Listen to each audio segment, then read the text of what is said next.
نحمدہ و نصلی علی رسولہ الکریم عن ابی ہریرہ رضی اللہ تعالی عنہ قال قال رسول اللہ صلی اللہ علیہ وسلم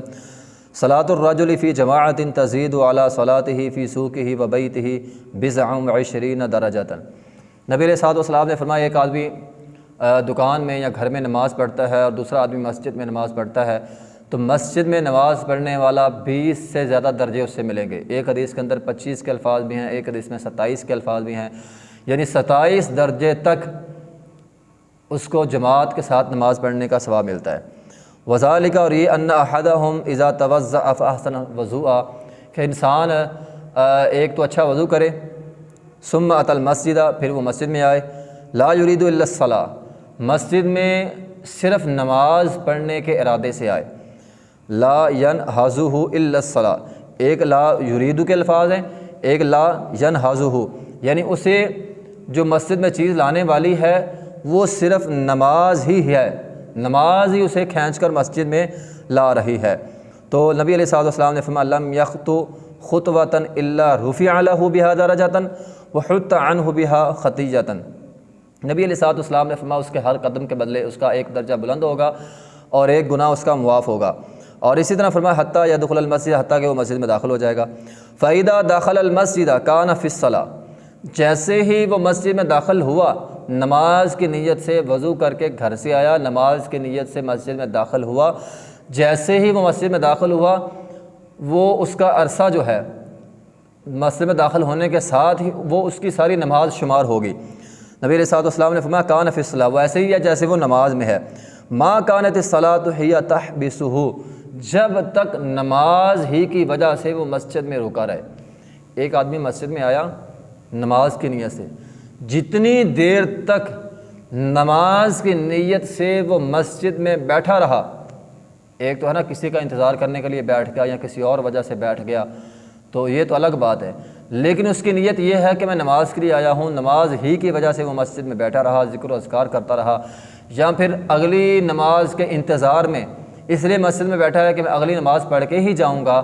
تو یہ سارا وقت اس کا نماز ہی شمار ہوگا۔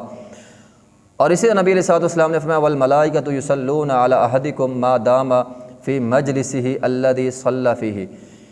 جب تک وہ آدمی جس جگہ پہ اس نے نماز پڑھی ہے اس جگہ پہ جب تک وہ آدمی بیٹھا رہے گا فرشتے اس کے لیے دعا کرتے رہیں گے۔ کون سی دعا؟ یقولون، فرشتے کہیں گے اللہم ارحمہ، اللہم اغفر لہ، اللہم تب علیہ،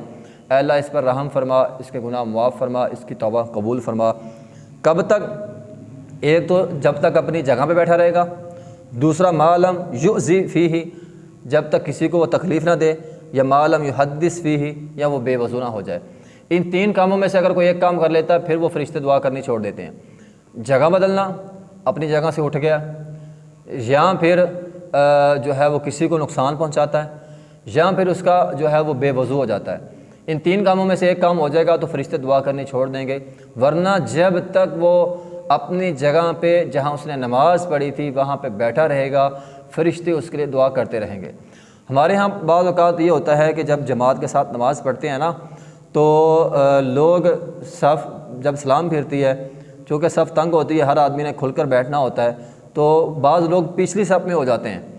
تو پچھلی صف میں ہونے کی بجائے آپ اپنی جگہ سے آگے سجدے والی جگہ پہ ہو جائیں۔ اس کا یہ فائدہ ہوگا کہ یہ سجدے والی جگہ ہے وہ بھی آپ کی نماز کی جگہ ہے، تو اگر آپ اپنی سجدے والی جگہ پہ ہو جائیں گے، وہ آپ کی اپنی نماز کی جگہ ہے، تو آپ کے لیے فرشتے دعا کرتے رہیں گے۔ لیکن جب آپ پیچھے ہو جائیں گے تو پھر اس فضیلت سے آپ محروم ہیں، اس دعا سے آپ محروم ہو جاتے ہیں۔ اس لیے کوشش کریں پیچھے ہونے کے بجائے، ایک تو جب انسان پیچھے ہوتا ہے تو پچھلا نمازی اس نے سنتے وغیرہ پڑھنی ہوتی ہیں تو اس کو ایک مسئلہ ہے، تو اس کو مجبوراً وہاں سے اٹھنا پڑتا ہے، تو اس کی بجائے آپ اپنی ہی صف کے جو آپ کے سجدے والی جگہ ہیں وہاں پہ ہو جائیں، تو ایک تو پچھلا آدمی بھی تنگ نہیں ہوگا، اور دوسرا جو ہے وہ آپ کو یہ فضیلت جو ہے وہ ملتی رہے گی کہ فرشتے جو ہے وہ آپ کے حق میں دعا کرتے رہیں گے۔ وآخر دعوانا الحمد للہ رب العالمین۔